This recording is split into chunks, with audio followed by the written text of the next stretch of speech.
Bismillahirrahmanirrahim. Assalamualaikum warahmatullahi wabarakatuh. Pada kesempatan kali ini saya akan menjelaskan mengenai materi manajemen memori itu pada mata pelajaran sistem operasi.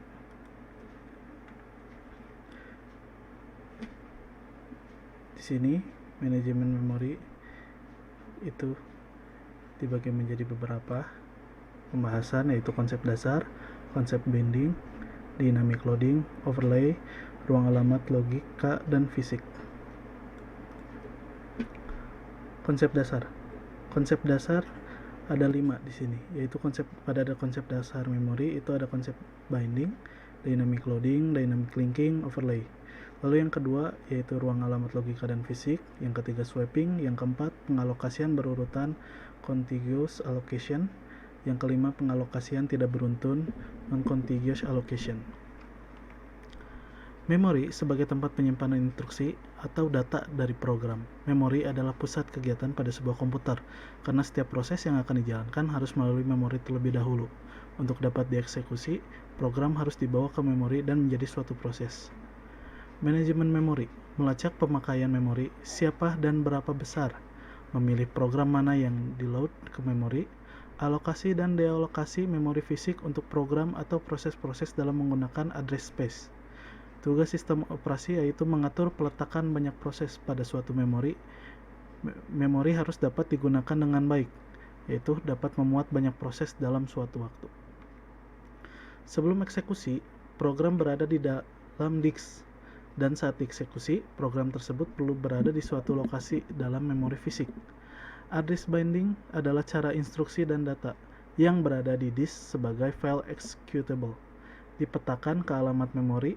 Alamat address pada source program umumnya merupakan alamat simbolik sebuah compiler, biasanya membutuhkan atau mengikat, yaitu bind alamat simbolik ke alamat relokasi.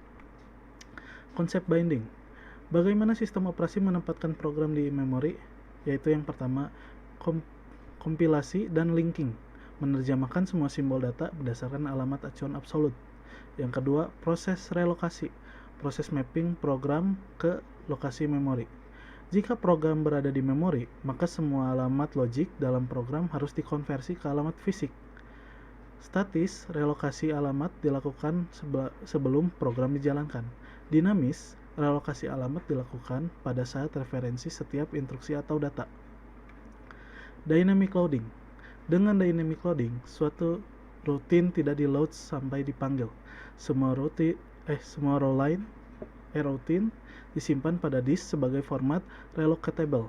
Load mekanisme dasarnya yaitu program utama di-load dahulu dan dieksekusi. Bila suatu routine perlu memanggil routine yang lain, routine yang dipanggil lebih dahulu diperiksa apakah routine yang dipanggil sudah di-load. Jika tidak, relocatable linking loader dipanggil untuk meload routine yang diminta ke memori dan mengupdate label alamat dari program yang mencerminkan perubahan ini. Dynamic loading. Linking ditunda hingga waktu eksekusi.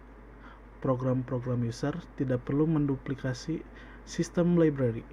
Sistem library dipakai bersama.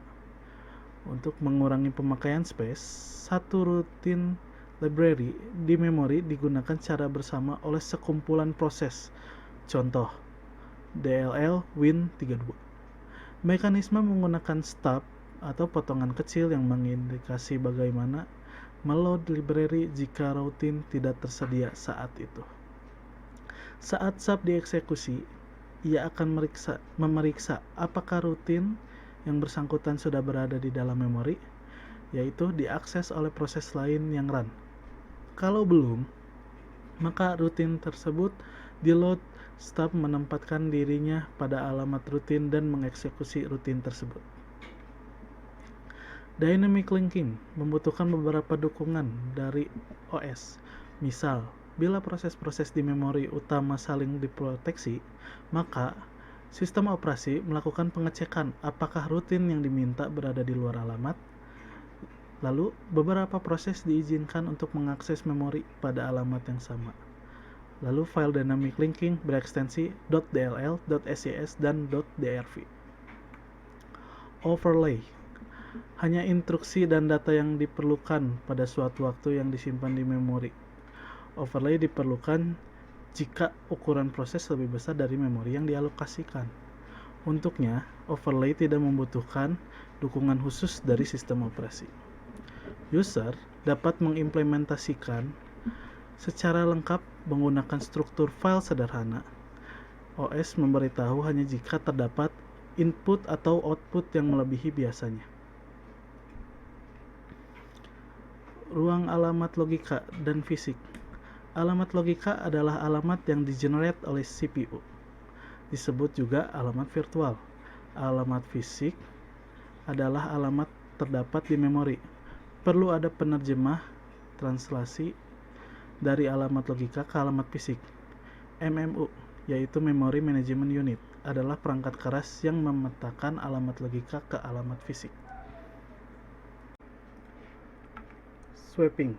Meskipun proses harus berada di memori untuk dieksekusi, tapi proses dapat diswap, yaitu ditukar, sementara keluar memori ke backing store dan kemudian membawanya kembali ke memori untuk dieksekusi lanjutan. Penukaran dapat terjadi pada lingkungan dengan multiprogramming dengan penjadwalan CPU round, robin, atau priority. Bila waktu kuantum habis atau proses yang datang mempunyai prioritas lebih tinggi, maka memory manager akan mulai swipe out proses yang telah selesai atau proses yang prioritasnya lebih rendah dan swipe in proses lainnya ke memori. Pada umumnya, sebuah proses yang di-swipe out akan menukar kembali ke ruang memori yang sama dengan sebelumnya. Penukaran membutuhkan sebuah backing storage. Bila CPU scheduler memutuskan untuk mengeksekusi proses, operating system memanggil dispatcher. Dispatcher memeriksa untuk melihat apakah proses selanjutnya pada ready queue ada di memori. Jika tidak dan tidak terdapat cukup memori bebas, maka dispatcher swipe out sebuah proses yang ada di memori dan swipe in proses tersebut. Memori dan proses. Monoprogramming yaitu hanya ada satu proses di memori dan sistem operasi. Multiprogramming yaitu lebih dari satu proses siap di memori. Contohnya yaitu alokasi memori dengan partisi tetap untuk setiap proses. Alokasi memori dengan partisi beragam sesuai besarnya proses. Alokasi memori dibantu dengan disk, yaitu swipe area. Proses dapat berpindah dari memori ke disk. Lalu, virtual memory. Selanjutnya, pengalokasian memori. Salah satu tanggung jawab sistem operasi adalah mengontrol akses ke sumber daya sistem. Salah satunya adalah memori. Pengalokasian memori dibagi dua tipe, yaitu pengalokasian beruntun atau kita sebut contiguous allocation. Lalu yang kedua, pengalokasian tidak beruntun, non-contiguous allocation. Lalu untuk contiguous allocation, pada multiprogramming, memori utama harus mengalokasikan tempat untuk sistem operasi, dan beberapa user proses memori harus mengakomodasi baik OS dan proses user. Memori dibagi menjadi dua partisi, yaitu untuk OS yang residen dan untuk proses user. Ada dua tipe contiguous allocation, yaitu yang pertama single partition, yaitu partisi tunggal, dan yang kedua multiple partition, yaitu partisi banyak. Single partition, partisi tunggal, pada skema ini diasumsikan OS ditempatkan di memori rendah dan proses user dieksekusi di memori tinggi. Proteksi dapat dilakukan dengan menggunakan register relokasi dan register limit. Register relokasi berisi nilai dari alamat fisik terkecil. Register limit berisi jangkauan alamat logika. Alamat logika harus lebih kecil dari register limit. Multiple partition, ruang kosong, blok memori yang tersedia, ruang kosong dengan berbagai ukuran tersebar pada memori. Proses akan dialokasikan memori pada ruang kosong yang cukup besar untuk ditempatinya. OS akan mengelola informasi mengenai partisi yang dialokasikan dan partisi bebas atau ruang kosong. Contoh multiple allocation. Multiple partition, partisi banyak, ada dua skema dalam multiple partition allocation, yaitu partisi fixed size atau MFT. Memori dibagi menjadi beberapa blok dengan ukuran tertentu yang seragam. Setiap partisi berisi tepat satu proses. Digunakan oleh IBM OS atau 360 yang disebut multiprogramming with a fixed number of attacks atau MFT. Masalah yang muncul pada MFT yaitu sifat program dinamis, alokasi dan dealokasi. Memori yang teralokasi mungkin lebih besar dari memori yang diminta, sehingga mengakibatkan fragmentasi internal. Partisi variable size atau MVT, pembagian memori sesuai dengan request dari proses-proses yang ada. Peranan memori manajemen semakin penting, yaitu list dari partisi yang digunakan, free, dan lainnya. Masalah pada MVT, terjadi fragmentasi eksternal, yaitu ruang memori free tapi tidak contiguous, atau hole ada di antara proses tidak dapat digunakan karena proses terlalu besar untuk menggunakannya. Terima kasih atas perhatiannya. Mohon maaf apabila masih banyak kekurangan. Saya ucapkan terima kasih. Sekian dari saya. Wassalamualaikum warahmatullahi wabarakatuh.